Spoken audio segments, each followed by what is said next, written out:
Well, good afternoon, everyone.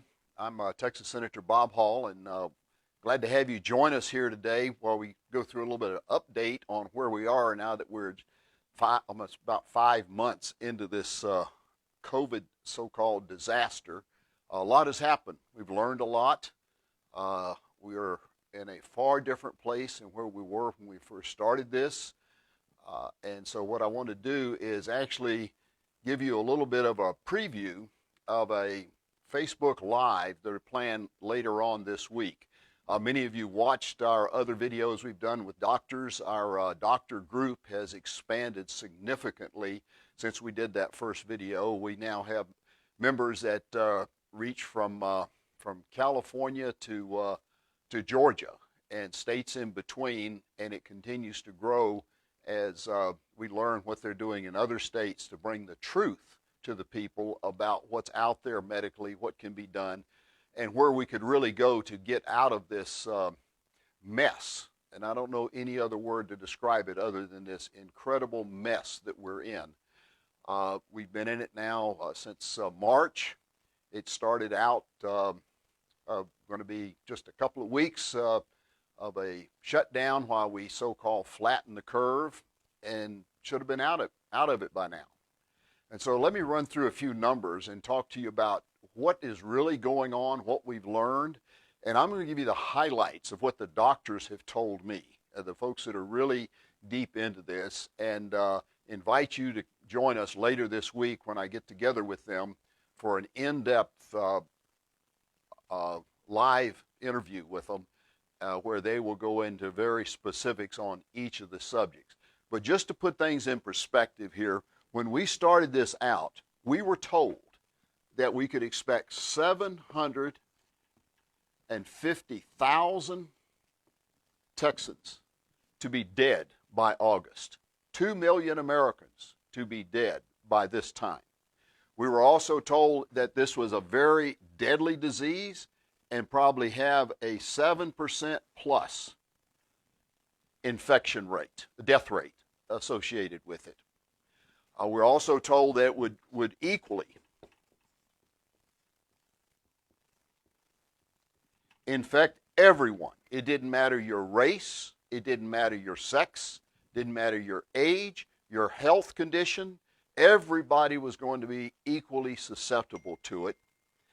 And they also told us why this was so serious was that there was no, and I'm going to underline no, medical treatment. No medical treatment. Therefore, we could expect that our hospitals would be overrun, that we would have people dying in the corridors of the hospital, in the streets, dying at home, because 750 by August, we couldn't possibly handle that. And so it made a lot of sense to say, hey, let's get prepared to do the best we can in handling this, even though what we're talking about was people simply going to the hospitals when they were too sick to stay at home to get a comfortable place to lay down until they had to be put on a respirator and then moved to a ventilator and then eventually moved out of the hospital, most likely having died. That's what we were told when this first started. How much of this was actually true? None of it. This was a lie. That was a lie. The equal infection was a lie. And the biggest one of all, that there was no medical treatment. We have since learned and have absolute scientific data that supports that we can treat the COVID, that there are treatments that would keep people out of the hospital and would actually allow us to get back to life as we had it in March before this even started. Now let me talk about some of the things that they're using now to keep us where we are. And we'll get into more detail when we come back later in the week with all the doctors on this to get to the specifics of it. But just let me give you an example of what's happened with the data, which they keep talking about the number of tests that have been given without ever telling you what that really means and leaving out the key numbers about how many people are really hospitalized or dying, or how many active cases there are. Last week in Collin County, they had active cases of 4,736 is what was being reported. And then all of a sudden, they give them a new number that, oops, that wasn't quite right, guys. Your actual active number is 81. Kind of a big swap there, a difference in there. And then following that, they came up and give them a new number that you now have another 251 followed that, and told them that their total active cases now were 308. The problem is if you add 81 to 251, you don't get 308. So how many do they really have? But don't worry, the following day on Friday, they were told that now they had 503 active cases.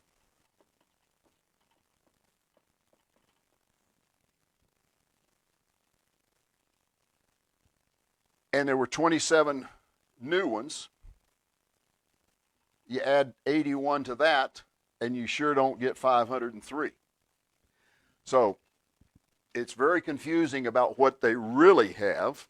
And then they came around with, well, let's talk about total numbers. So we'll get to total numbers. Let's talk about how many total numbers and see how those add up and what's being accounted for. They came up with a grand total for Collin County of having 10,812. That would be the total number.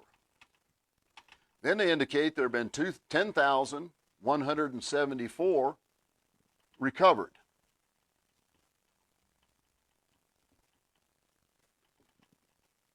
With 110 deaths.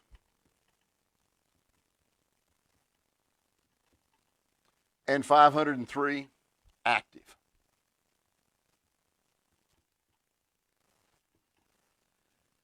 The only problem is, folks, these numbers don't add up either. And so they make no sense at all. And nobody's giving any answers. Ask the question over and over again, but don't get any answers. But what really is disturbing now is there's the announcement that was made, and I know many of you have seen this and you've read it and you're wondering, what does it really mean?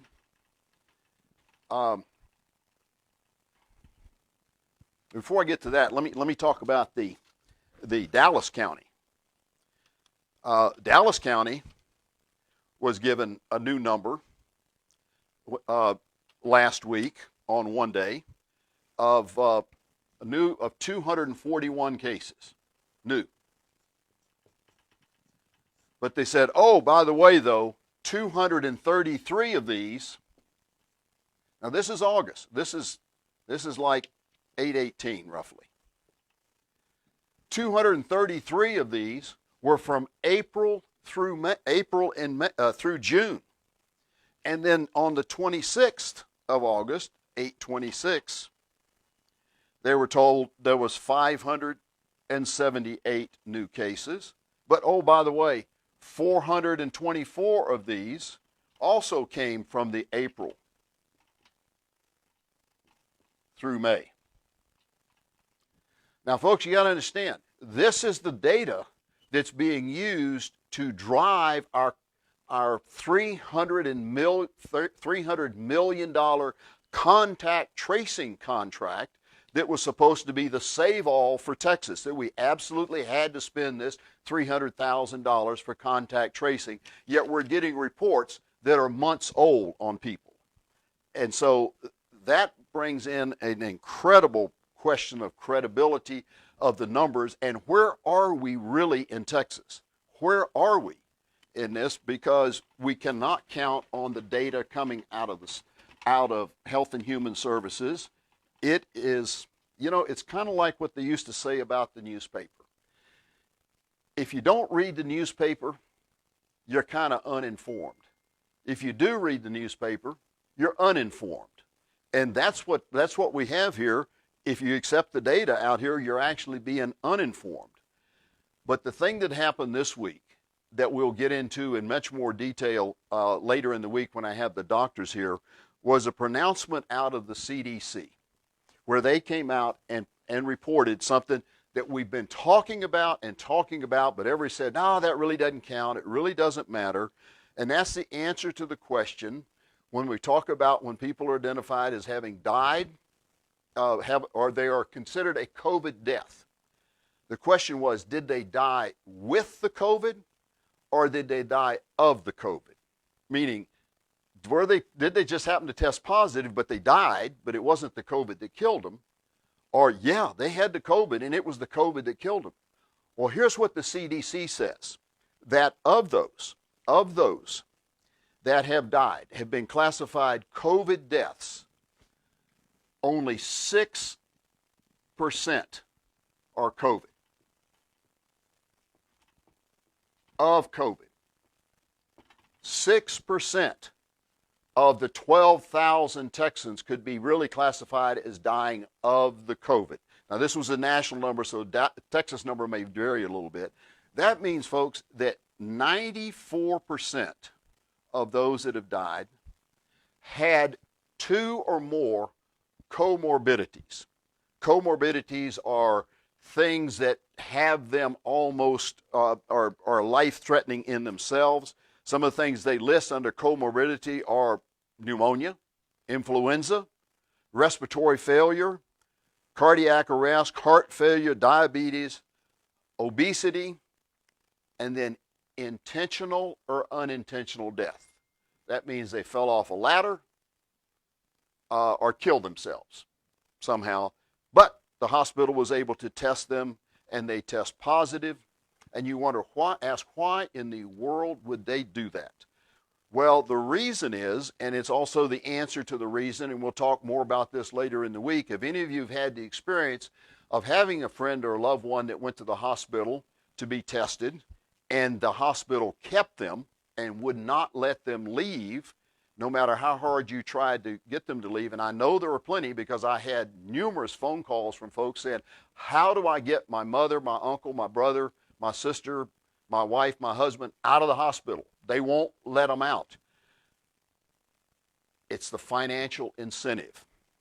These hospitals have been given a huge, huge financial incentive for COVID patients, whether they are there because of the COVID itself, but if they test positive, there are huge financial incentives that are being given. Some $50,000 for a patient that's there more than 24 hours, another incentive of $13,000 if they go on a respirator, and another $39,000 if they go on a ventilator, plus 20% bonus in being able what they can bill Medicare, Medicaid, and the insurance bonuses. And so there is a huge financial incentive. So if you're wondering why, when you go to the hospital, no doctor there, the doctor administrators prevent the doctors from using anything like hydroxychloroquine or the other drugs that have been proven to work, you can understand, because the hospital has a huge financial incentive to keep that person in the hospital over 24 hours.